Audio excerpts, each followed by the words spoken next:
নমস্কার বন্ধুরা, আজ আবারও একটি রেসিপির সাথে হাজির হয়েছি। আজকের রেসিপি হচ্ছে আলু দিয়ে রুই মাছের ঝোল। আমি খুব সাধারণভাবে রুই মাছের ঝোলটা বানিয়ে আপনাদেরকে দেখাবো। আপনারা প্লিজ পুরো ভিডিওটি দেখুন। গরম ভাতের সাথে রুই মাছের ঝোল থাকলে আর কিছুই চাই না। তাহলে চলুন রুই মাছের ঝোল বানানোর জন্য আমি কি কি নিয়েছি আপনাদেরকে দেখিয়ে দিই।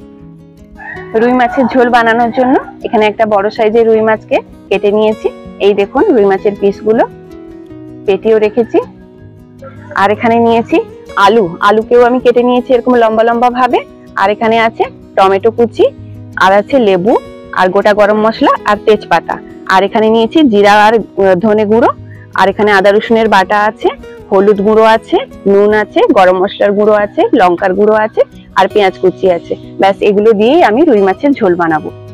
মাছগুলোতে আমি প্রথমে নুন, হলুদ আর লেবু ভালো করে মাখিয়ে নেব। মাছে আমি নুন দিয়ে দিলাম, আর হলুদের গুঁড়ো দিলাম, আর একটা লেবুর অর্ধেক আমি মাছে দিয়ে দিলাম। মাছের আঁশটে গন্ধটা যাতে না লাগে তার জন্য আমি লেবুর রস দিয়ে দিলাম। এখন সবকিছু আমি ভালো করে মাখিয়ে নেব। মাছে আমি নুন, হলুদ আর লেবু ভালো করে মাখিয়ে নিয়েছি। তাহলে চলুন আমি রান্নাটা বসিয়ে দিই।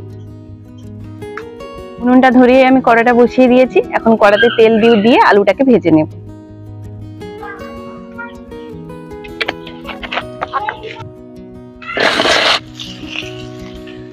আলুতে অল্প একটু হলুদের গুঁড়ো আর অল্প একটু নুন দিয়ে দিচ্ছি। এখন আলুটাকে লাল করে ভেজে নেব।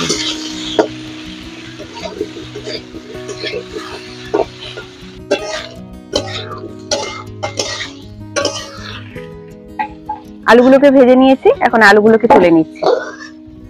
মাছগুলোকেও আমি লাল করে ভেজে নেব।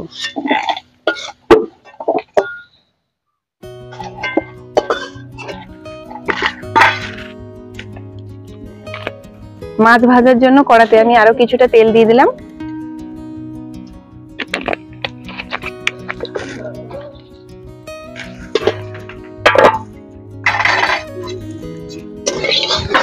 তেলটাকে একটু গরম করে নিচ্ছি, তারপর মাছগুলো তেলে দিয়ে দেব। তেলটা গরম হয়ে গেছে, মাছগুলো ভেজে নিচ্ছি।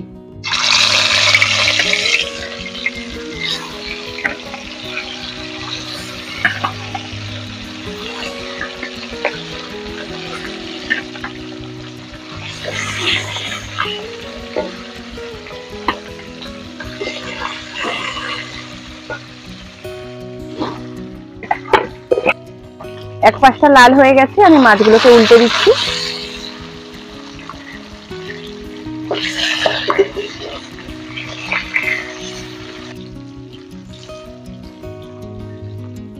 সব মাছগুলো আমার লাল করে ভাজা হয়ে গেছে। এখন মাছগুলোকে আমি তুলে নিচ্ছি।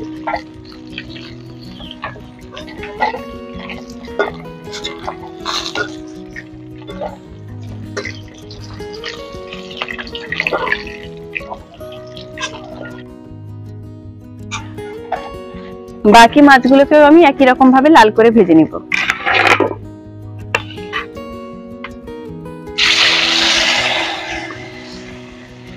মাছ আমি লাল করে ভেজে নিয়েছি। মাছ ভাজার পর কিছুটা তেল বেশি হয়েছিল, আরো কিছুটা তেল আমি দিয়ে দিচ্ছি কড়াতে।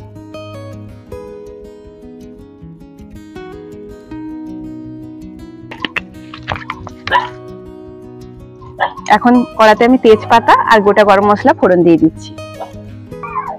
তেজপাতা দিয়ে দিলাম আর গোটা গরম মশলা দিয়ে দিলাম।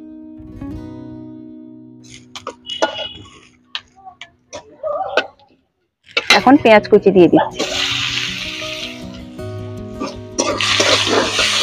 পেঁয়াজটাকে আমি লাল করে ভেজে নেব।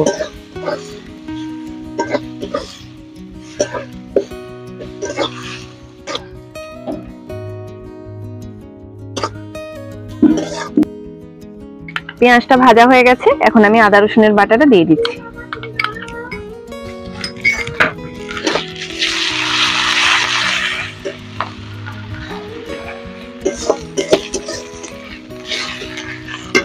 তারপরে দিয়ে দিচ্ছি টমেটো কুচি। টমেটোটা মিশিয়ে নিই, তারপরে গুঁড়ো মশলাগুলো দেব। টমেটোটা মিশিয়ে নিয়েছি, এরপর এক এক করে গুঁড়ো মশলাগুলো দিয়ে দেব। হলুদ গুঁড়ো দিলাম, লঙ্কার গুঁড়ো দিলাম,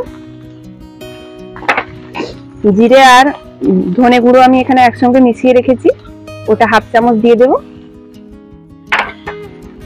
আর স্বাদ মতো নুন দিয়ে দিলাম। এখন সবকিছু আমি ভালো করে মিশিয়ে নেব। মশলাটা যতক্ষণ না তেল ছেড়ে দিচ্ছে আমি ভালো করে মশলাটা কষিয়ে নেব।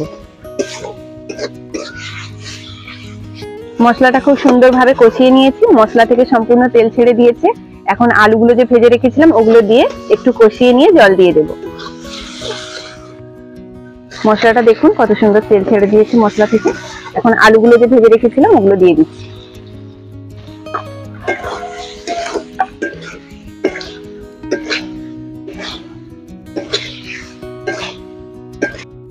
আলুটা আমি মশলার সাথে কষিয়ে নিয়েছি, এখন আমি জল দিয়ে দিচ্ছি।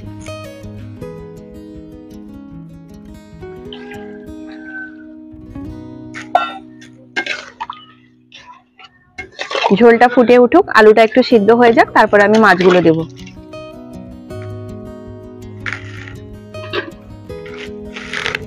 আলুটা সিদ্ধ হয়ে গেছে, এখন মাছগুলো দিয়ে একটু ফুটিয়ে আমি ঝোলটা নামিয়ে নেব। সবগুলো মাছ আমি মাছের ঝোলে দিয়ে দিলাম। একটু তরকারিটা ফুটে গেলেই আমি নামিয়ে নেব।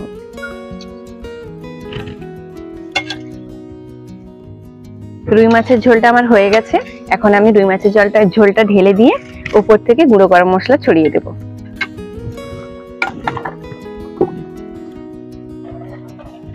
ঝোলটা আমি একটা জামে করে ঢেলে নিলাম। দেখুন তরকারিটার কত সুন্দর কালার এসেছে। এখন আমি উপর থেকে গুঁড়ো গরম মশলা ছড়িয়ে দিচ্ছি।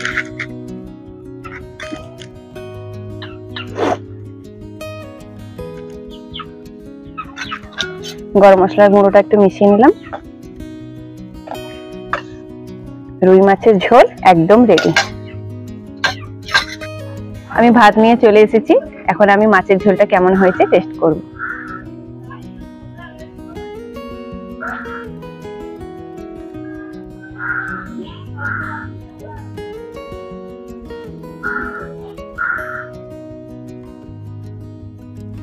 মামন তুমি নাও, কাঁটা বেছে দিয়েছি, খাও।